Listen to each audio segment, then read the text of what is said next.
Hello students, we are live now. Welcome to SIS online class. Okay, I am Ankit Bhatt and I am going to continue with chapter number 4, materials, metals and non-metals. Okay, I have to discuss in last chapter. Okay, so physical properties of metal की ductility से start कराना था। जैसे malleability को thin sheet में convert किया जाता है, वैसे डक्टिलिटी शायद डक्टिलिटी हो चुका था, हाँ सॉरी ये हो चुका था। Ductility means, I repeat, ductility means होता है वायर में कन्वर्ट करना, ठीक है। सो मेटल्स में एक और प्रॉपर्टी होती है, उसको वायर में कन्वर्ट किया जा सकता है, ठीक है। Ductility is a property that allows a substance to be drawn into wires. Metals exhibit the property of ductility. As a result of ductility, we are able to obtain wires of copper, aluminum and iron. Gold and tungsten are highly ductile metals. ये बहुत important है और ये FIB में आ सकता है आपके paper में। Okay, dash and dash are highly ductile metals, so ठीक है। और एक यहाँ से भी निकल सकता है, dash exhibit the property of ductility, so metals. Okay, हाँ तो ये मैं शायद एक्टिविटी आपसे पूछ चुका था, to show that metals conduct electricity. Okay, and our next topic is density, means घनत्व। Okay, so metals have a high density. High density का क्या रीज़न्स होता है मेटल्स में? क्योंकि जो इसके मॉलिक्यूल्स होते हैं ना बेटा, वो बहुत क्या होते हैं, क्लोजली पैक्ड होते हैं और एक दूसरे के बहुत ज़्यादा नज़दीक होते हैं, ठीक है।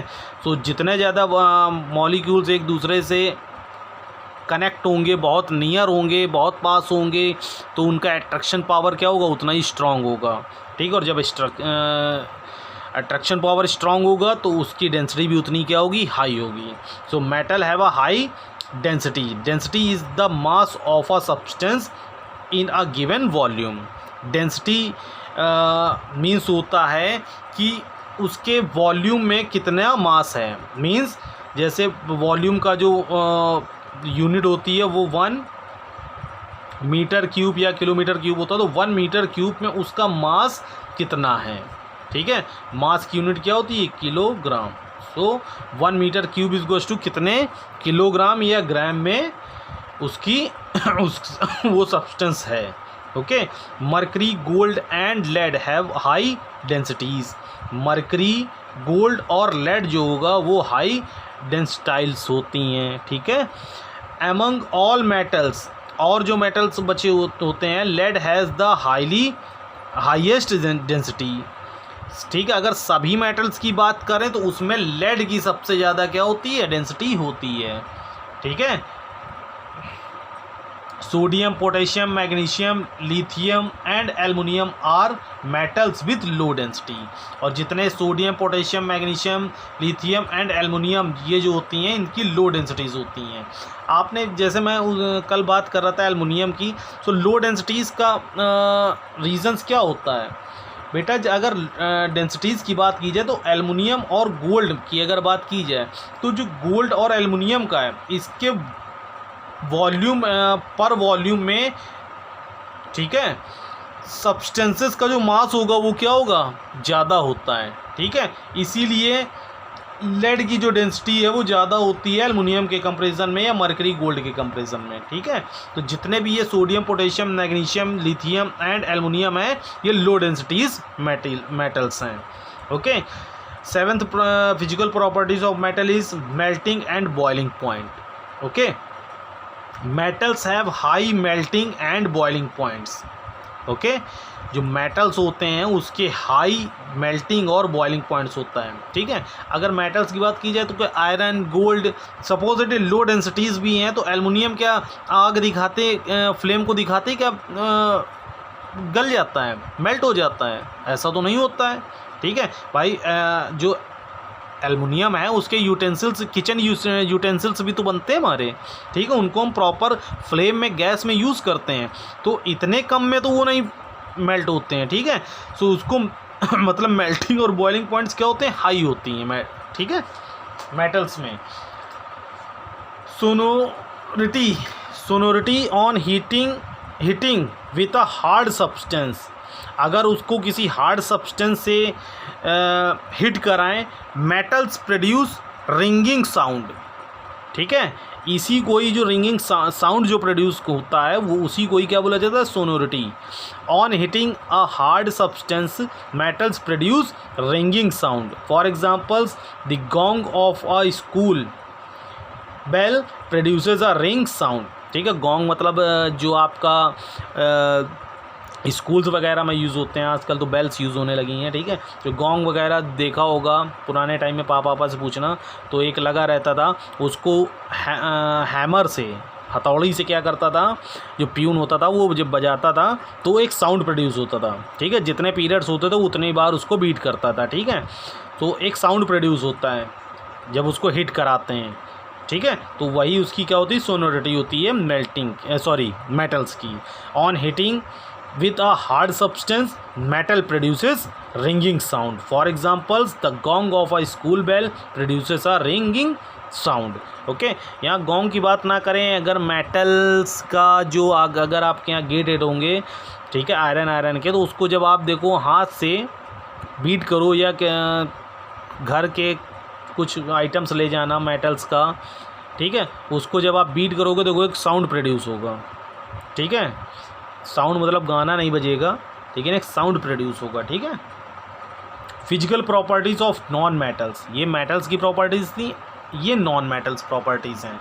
Non metals have physical properties vastly different from metals, बहुत ज़्यादा डिफरेंट होती, वास्टली मीन्स बहुत ज़्यादा डिफरेंट होती मेटल्स की प्रॉपर्टीज़ से।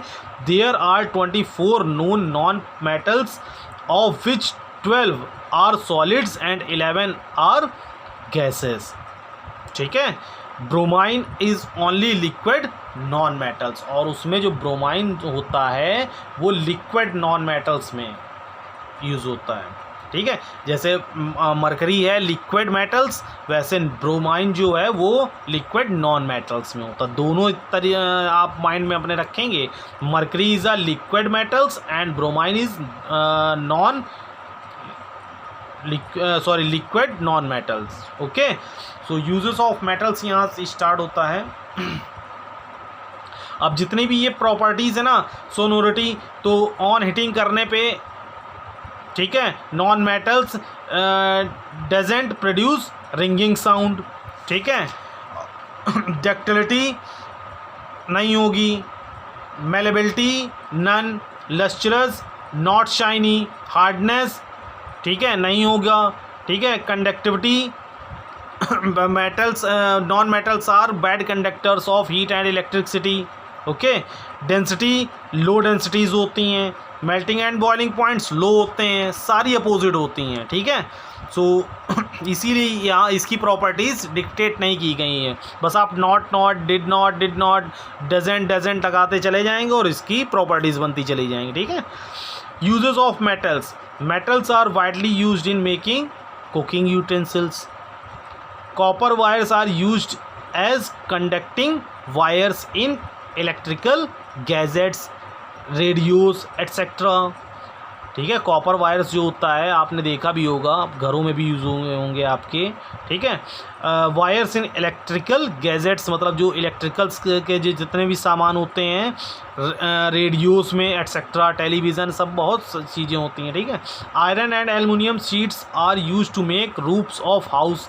आयरन और एलुमिनियम शीट्स का जो यूज़ होता है, आयरन मतलब जो ये टीन सेट होती हैं, ठीक है, और एलुमिनियम शीट का छतों की रूफ में, हाउसेस की छत, रूफ मतलब होता है छत, ठीक है, छतों में बनाने में यूज़ होता है। Gold, silver and tin are use to make coins.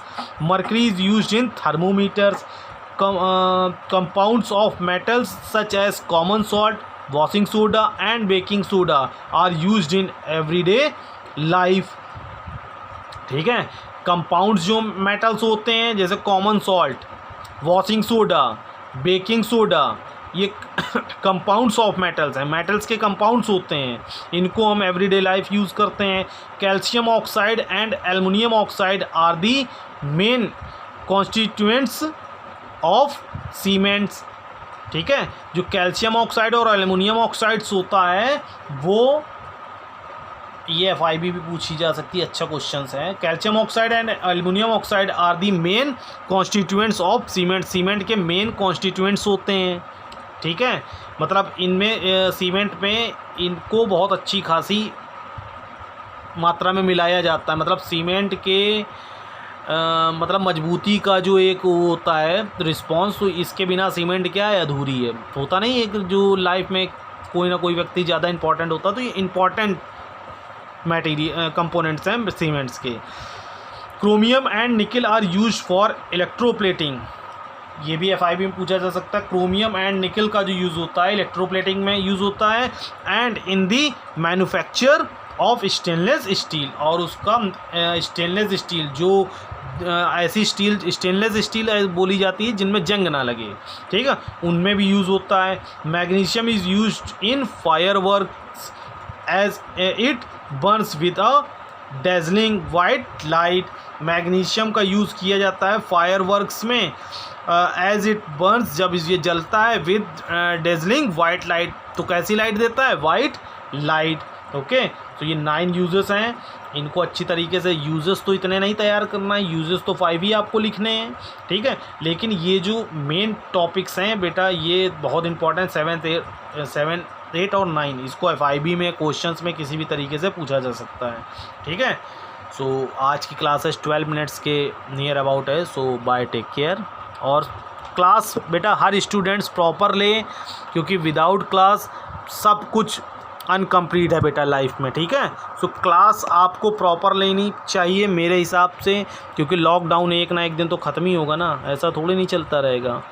लेकिन टीचर क्या स्टार्टिंग से कराएगा, ऐसा पॉसिबल है? ठीक है, सो क्लासेस अपने आप क्लासमेट को, अपने आप फ्रेंड्स को मोटिवेट करिए जो क्लास देखते हैं कि क्लास देखें वो। Okay, bye, take care.